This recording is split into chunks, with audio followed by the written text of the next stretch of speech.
Today we're going to talk about helping out a friend.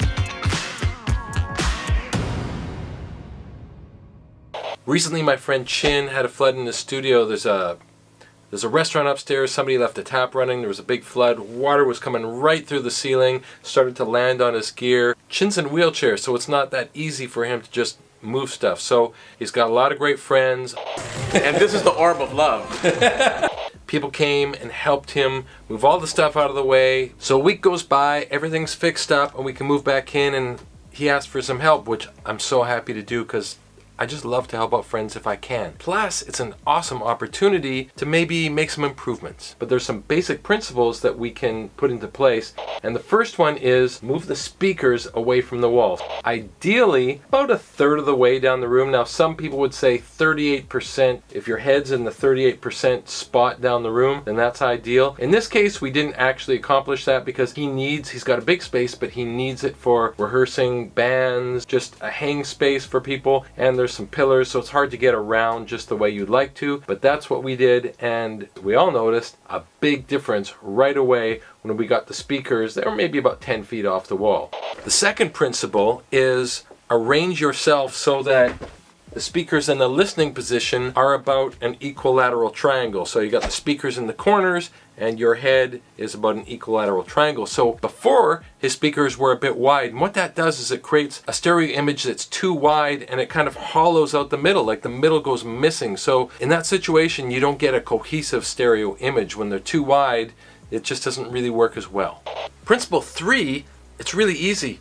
One plug goes into the wall, into a power bar, a power conditioner, whatever, and that powers everything in the entire studio. So you can't plug different things into different plugs in the wall. It all has to originate from the same place. And what that does is it makes everything ground through that one plug, and then it either reduces or eliminates ground hum. So ground hum is that humming sound that you hear. If you plug everything into the same single outlet, there's a pretty good chance you'll eliminate that. And that's a good thing. 4, instrument cables, you know what they look like. Mic cables, that kind of end, keep them away from power cables. So do whatever you can to make sure that they're separated and not close to each other. 5, if your cables do have to cross each other, here's your power cable, here's a signal cable, instrument cable.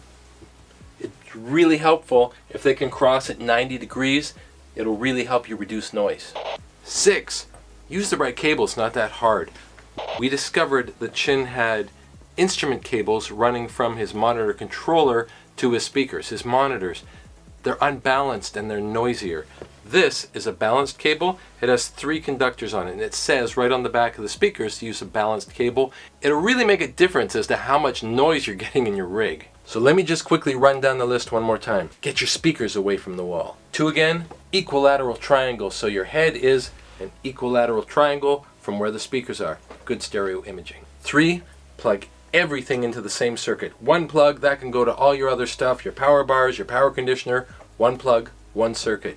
Eliminate ground hum. 4, keep instrument and mic cables away from power cables. We like to call them AC cables. Keep them far away from each other. Less noise. 5, if it's unavoidable, cross them. Signal cable, power cable, 90 degrees, less noise, noise bad. 6, use the right cables. Instrument cables like guitar cables and balance cables, TRS cables, they're interchangeable in as far as they'll go in the same places, but they don't really serve the same function. So I would invite you to use the right cables. Use the right cables. Got another tip that I've left out? Put it in the comments so we can help everybody out. If you thought any of this was cool, hit that subscribe button. I'll be here sharing everything I know about recording, producing, and a little bit about the music business. Take care.